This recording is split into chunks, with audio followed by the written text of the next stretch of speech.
국회 독재가 이런 망국적 위기 상황의 주범이라는 차원에서 질서 유지와 그 상징성 측면에서 국회군을 투입했지 않습니까? 네. 그렇기 때문에 그와 연관해서 민주당을 생각했던 것이고 중앙 선관위를 스크린해보라고 했는데 거기에는 부정선거의 시스템 중에 네. 한 축을 담당하는 게 여심위와 여론조사의 그 어떤 문제점 이런 것들도 같이 있기 때문에 맞습니다. 대표적인 거로 이거를 연관해서 골랐던 거죠. 예, 맞습니다.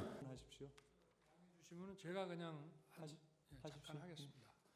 그 포고령과 관련해서 예. 그 아마 제 기억에는 12월 1일 또는 2일 밤에 네. 우리 장관께서 제 관저에 네. 그걸 가지고 오신 거로 기억이 됩니다. 네. 기억나시죠? 맞습니다. 예. 네. 그래서 그때 제가 써오신 그 계엄 선포문, 계엄 그 뭡니까 담화문하고 포고령을 보고 포고령에 뭐 사실은 법적으로 검토해서 손댈 거는 많지만 어차피 이 계엄이라는 게 길어야 하루 이상 유지되기도 어렵고 그러니까 이런 이 국가 비상 상황, 위기 상황이 국회 독재에 의해서 초래됐으니 여기 포고령 이거는 좀 추상적이기는 하지만 이론이 이런 것들이 추상적이기는 하지만 그런 어떤 상징적이라는 측면에서 집행 가능성은 없지만 이게 상해법규에도 위배되고 내용이 구체적이질 않아서 집행 가능성도 없는 거지만 뭐 그냥 놔둡시다라고 말씀을 드리고 그냥 놔뒀는데 뭐 기억이 혹시 나십니까? 예, 제가 이제 느낀 것은 네. 대통령께서 평상시보다 이렇게 좀 꼼꼼하게 안 보시는 것을 제가 느끼면서 평상시 이제 대통령 업무를 하시는 스타일이 항상 법전을 먼저 찾으시거든요. 네. 뭐 이렇게 보고가 들어오거나 참모들 하면 조금 이상하다 그러면 법전부터 먼저 이렇게 가까이 해서 좀 찾아보고 이렇게 하시는데 분명히 저는 그렇게 생각했는데 안 찾으시더라고요. 네, 그래서 좋습니다. 하여튼 이게 예. 어쨌든 이거는 실현 가능성, 집행 가능성이 없는데 상징성이 있으니까 놔둡시다 이렇게 얘기를 한 예. 거로 기억이 되고 예. 또 그 왜 전공이 네. 이걸 제가 왜 집어넣냐 웃으면서 이렇게 얘기를 하니 이것도 막 그런 측면에서 네. 좀 어떤 계고한다는 측면에서 그냥 뒀습니다 해서 저도 예, 그렇습니다. 웃으면서 그냥 놔뒀는데 예. 그 상황은 기억하고 예, 계십니까? 기억합니다. 지금 말씀하시니까 기억납니다. 네. 네. 그렇습니다. 아까 삼청동 안가에서 조지호 김봉식 청장을 만났을 때 네. 그 문건을 주었고 22지, 23지에서 민주당사하고 여론조사 꽃 얘기가 나왔습니다. 당초에 대통령께서는 국회와 선관위 이외에는 군대를 보내지 말라고 했다는 건 틀림없는 사실이죠. 네네. 근데 민주당사하고 여론조사 꽃은 장관께서 왜 다시 추가를 하신 거죠? 사실 그 민주당사하고 여론조사 꽃은 우선순위에서 떨어지는 것이었습니다. 예. 우선순위는 대통령 말씀하신 대로 국회하고 선관위였고요. 여기는 병력이 나중에 제한되다 보니까 나중에 이제 후속하는 인원들이 시간을 봐서 이렇게 투입하는 걸로 그렇게 생각을 했었는데 요 인원들에 대해서 나중에 결과적으로 보면 그 투입하는 과정에서 계엄이 해제돼 버렸습니다. 그래가지고 결국은 투입이 안 된 건 그런 상황이죠. 그게 제가 한번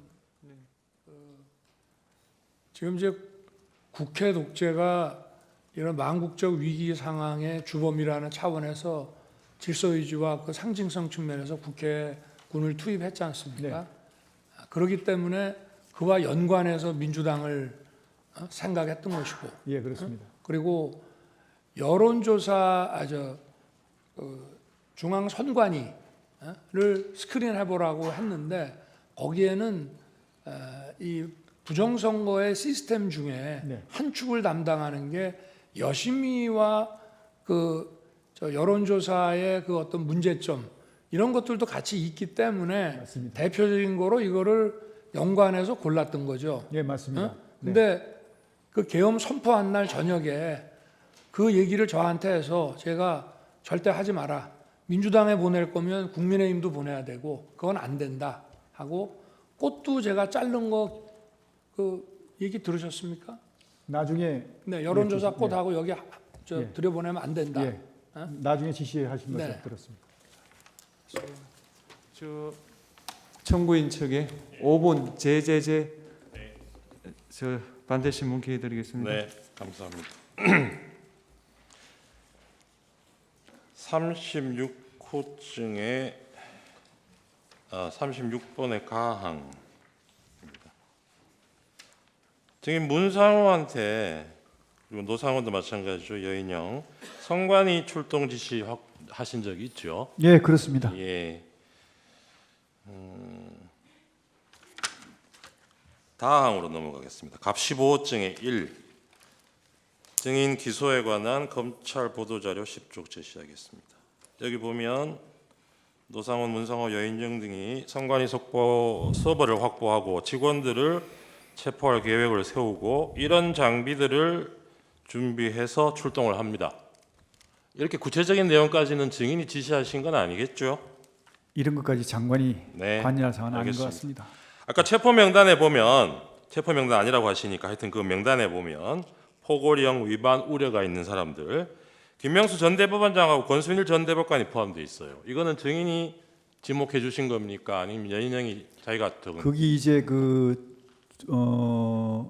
포고령 위반 사항에 관련된 주요 정치인 분들도 계시고 거기 이제 권순일 이렇게 저 대법관 하신 그분들은 이제 그 어떻게 보면 사회적인 관심 이슈가 되는 분들이기 때문에 한번 나중에 기회가 되면 네.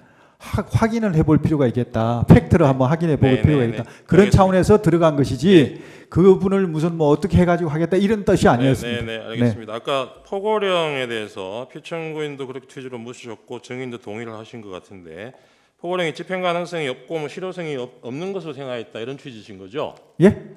포고령이 집행 가능성도 없고 실효성도 없다. 아까 피청구인이 그렇게 물론 말씀하셨어요. 대통령께서 그렇게 말씀하셨지만 주무장관은 그렇게 생각지 않습니다. 아, 그래요? 네, 그러면 효력이 있으니까 그렇습니다. 실제로 집행하려고 하셨겠네요.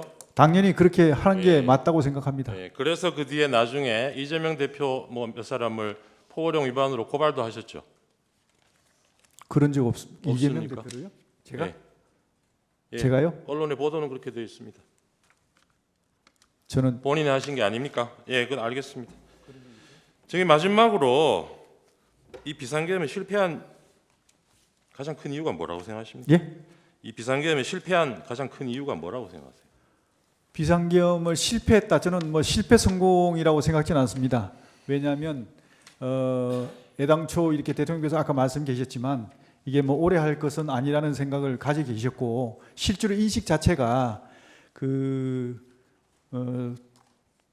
다수당의 어떤 그런 그 폐악질 이런 어떤 국회 이 폐악질에 대해서 경종을 울리는 차원이었기 때문에 네. 이번에 이런 경종을 충분히 국민들께 울렸다는 측면에서는 그렇게 저는 뭐 실패라고 생각지는 않습니다. 알겠습니다. 네. 그런 경고형이었다면 네. 그 국무위원들 모였을 때 이게 경고형이다 이런 얘기는 왜 안 하셨어요? 그런 걸 얘기하는 것은 그거는 전략적인 차원이지 그런 얘기를 하는 건 안 맞죠. 알겠습니다. 이 그거는 실패한 이유에 지휘관님만 알고 대해서 저는 그날 뭐 시민들이 빨리 모여가지고 경군하고 이걸 막고 그리고 국회에서도 신속하게 대처를 해서 막은 덕도 있지만 그 못지않게 중요한 이유 중에 하나가 이 현장에 동원됐던 군인들이요. 정희 혹시 본인 수사 기록 한번 보신 적 있습니까? 네. 본인 수사 기록 한번 보신 적 있어요? 저 그 수사 영관급 장교들 진술의 내용 한번 보신 적 있어요? 그거는 못 봤습니다. 여기 보시면 대부분 영관급 장교들이 이날 자신들이 무슨 임무를 받고 여기 가서 뭘 할지를 모르는 상태에서 출동 지시를 받고 갑니다. 근데 현장에 가서 보니까 내가 총을 들고 상대에 대적해야 될 사람들이 국회의원들이고 시민들이고 이런 거예요. 선거관리위원회고. 그래서 상당수 군인들이 이건 뭔가 아닌 것 같다. 이렇게 진술하는 사람들이 많습니다. 그런데 그 실패 요인이 아까 그런 덕도 있지만 저는 못지않게 큰 것 중에 하나가 이 증인이나 피청구인이 이 계엄에 말하자면 실행 인력으로 동원했던 이 군인들조차도 이 계엄의 명분을 설득하지 못했기 때문이 이렇게 생각합니다. 어떻게 생각하세요? 그것은 한번 나중에 평가를 해보겠습니다. 네, 이상입니다. 네.